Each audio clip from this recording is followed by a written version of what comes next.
are you? Hello, Sue. It's so nice to meet you. I'm fine, thank you. Looking forward to having you. I'm also, in awe to be in your presence, and I'm so excited to chat about your second book. So I understand your academic career, you focused on linguistics, right? Yes, I was a professor of linguistics, yes. Okay. So how did you transition from your academic non-fiction kind of writing to fiction writing? Because both your novels, not to mention and Serpent Crescent, are both fiction. Fiction. Yeah, how did you migrate? Make the change. Yeah. Well, I had a phase in between where I opted out of academia and I went into senior management, and I was the Dean of Students at Rhodes for 7 years. So it was an exciting and varied job, and I didn't write very much during that time, apart from minutes of meetings and things like that. I took early retirement, and I thought, now what am I going to do with myself?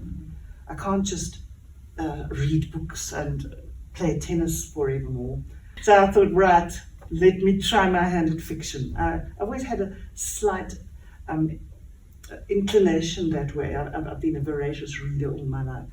And so I sat down, proper place in my study, and began to write seriously.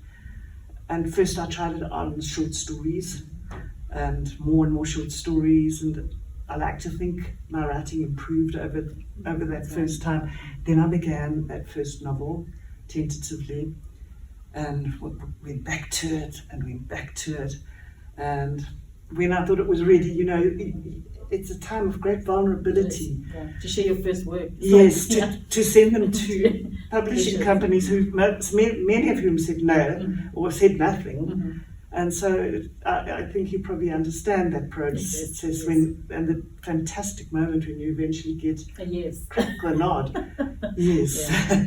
But it's been a long journey and a very exciting journey, and writing fills up my time in a very satisfying way. I have to admit that the linguistic flair comes out through your writing, and yes. I think that's something you brought into it from your academic background. Inevitably, yeah, but it's beautiful language. Yes, and it shows when it's almost like you're showing off on the page. I'm sorry, I have to invent characters who really know about language. Yeah. So Katie Ferreira, in my former book, she just is fascinated with words and plays with them all the time. Yeah. And now this time round, I have two characters both of whom are good at language in their respective ways. Megan Merton is an English teacher, and she delights in language in many ways. And then, of course, Elizabeth Cardew is a specialist in Latin and Greek and the classics. Yeah. Yes, the classics. Definitely, the readers will enjoy that, and I love your play on words and the wit. It brings so much humor to the books as well. And this book is also dark, but it brings that dark humor. So I think the readers will definitely enjoy it. Maybe let's talk a bit about your writing process. I mean, what does it look like when in the beginning? Well, when you write a new a book, when you sit down. I mean, what does that look like? It looks like a dog's breakfast. It looks like a mess.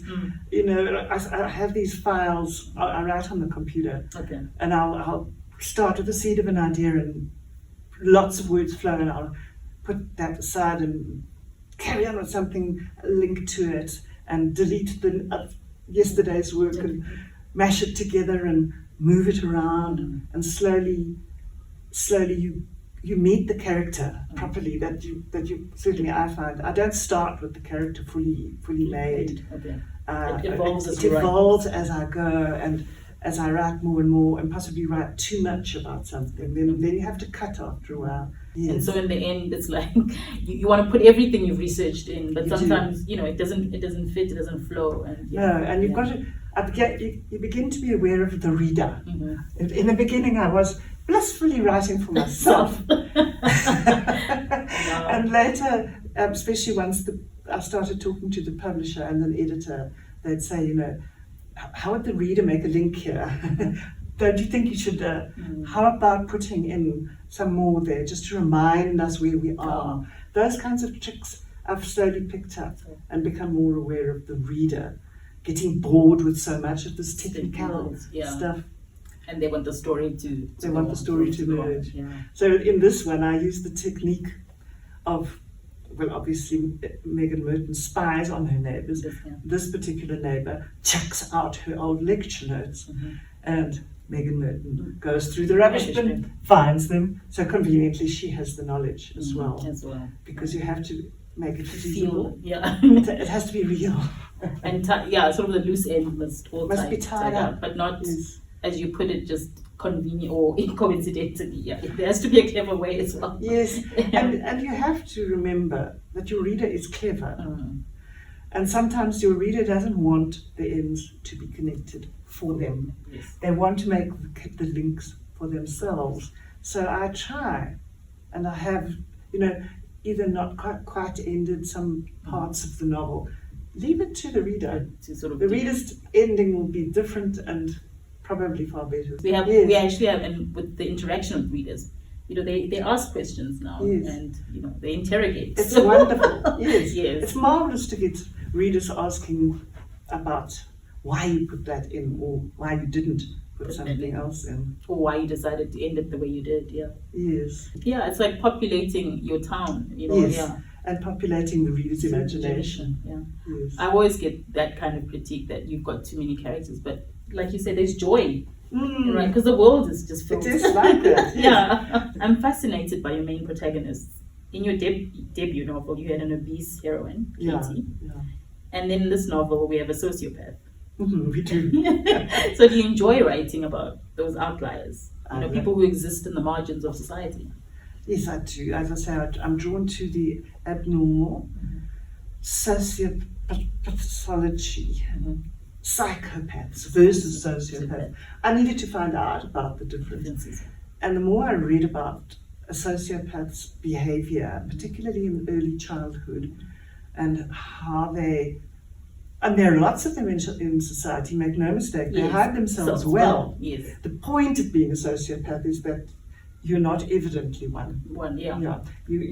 You hide into the norm, you learn to copy, to mimic, to pretend, even though you may not be feeling the same way as everyone else does. As a child, you'll realize that gets rewarded, so that's how you ought to behave. But in the meantime, there are other aspects of the character that emerge. And so yes, that was Megan Merton for you. I found her a very interesting character to develop. Initially, I would say an unlikable character, someone we would love to hate. But I hope as one goes on in the story, Megan reveals quite a lot that is positive about herself, although she doesn't like to admit that she feels a little bit of sympathy, she feels a bit of empathy here and there. She's quite kind. This book is her way of telling her life story, and she's brutally honest. Yeah. And I think the complexity you bring in, it makes it difficult for one to completely hate her or completely love her. It does. Yeah. I hope you can leave the end of wondering. I also had, started to question even, my morals and my ethics. Like, was it really that bad? So it's one of those books where you think, okay, but is it really bad though? Or wasn't she just, wasn't she just setting things right? Let's go back to the title, Serpent Crescent. Yes. Okay, what inspired that? Well, it wasn't my first choice. Okay, all right. Okay. It's always interesting. Well, obviously, I let Megan Merton go to town on the idea of a slithery, ominous snake, and of course the link in your mind to Adam and Eve in the Garden of Eden, original sin, and all things that we are taught about good and bad. Let that go, let that be part of the reader's imagination. What did you want to call it before? I wanted to call it Schadenfreude. Okay, Schadenfreude. Okay. I've always loved that word, and I've always delighted in it. From my linguistics days, it's a fascinating word because English doesn't have a translation for that word. Yeah, because I remember thinking like karma. Karma. Karma. It's not an English word. There's nothing, quite to describe that also, that you will get your just desserts. Now, karma is that. Schadenfreude is a step more than that. It is the zing of pleasure that the observer feels when karma happens. And often all Megan does is wait. She's not the one who causes the fatal accident, if there is a fatal accident, but fancy that. Look at why you deserve that. So much of the book is wrapped around Megan's confession that she can't help feeling this very strongly. And so there it was, and it's still on my computer. I call it Schadenfreude, but I didn't need a lot of persuasion to realize that no one would understand that word. They'd think it's some ghastly deep German discussion, and they wouldn't ever open the cover. They're quite correct about that. But I start the book with a quick definition of Schadenfreude. Afrikaans has an expression for it, many languages, but English hasn't. Got one, Because English just borrowed it. I've actually noticed even on social media that Schadenfreude, when someone gets dragged on social media, people do take pleasure. They do bounce in and retweet and also add fuel. And I think it's something that it's a deeply human phenomenon, and we don't admit to it. But when you read about it in there, you begin to say, oops, I have these feelings sometimes. Yes. Maybe I'm guilty of it too. When you think of hell, would you think of it as a physical place, as in Dante's 9 circles, or do you think of it more as an abstract place, or like maybe even just your circumstances? I mean, I certainly don't think of it as a place, like Dante possibly did. And I've listed all those 9 circles at the back because I love them. But I think what we find if you read the Serpent Crescent is people are in their own personal hells. Different kinds of hell exist depending on your own guilty knowledge, or whether you've suddenly had a stroke and can't speak, or whether you are being brutally treated by somebody. That would be your hell, your kind of hell. How reliable is Megan as a narrator? Because I've heard this said that even when we write our own autobiographies, it's still not fact, because what you choose to remember is not entirely how others remember it. Yes, the same thing can be remembered in very different ways. Yes, and she's got a huge ego. Megan does. She does.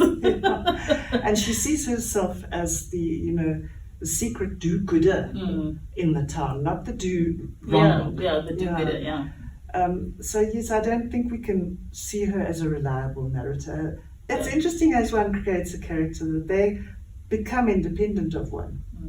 You meet them in your head, and then you allow them to grow on the page. And like you say, she becomes her own person. And then oops, oh shit, that happened. No, it's she's an intriguing character, and I think readers, you'll have. I think you'll be very undecided on where to at the end of it all. To place her, where to place her. I really enjoyed the read, and I think our readers will love it. Thank you for bringing up, for me, some of the enjoyment that I had in writing it. It's a lonely process, writing a book. It definitely very is. Very lonely. And I know I put so much into the book. It's lovely to have a reader like yourself notice some of the things that I deliberately did. How I worked on a character and made them balance that one, and how I worked on this idea of nine circles of hell, and those kinds of things. Thank you for noticing and for drawing them back into my writing life. No, it's great chatting. No, it's a pleasure. Thank you so much.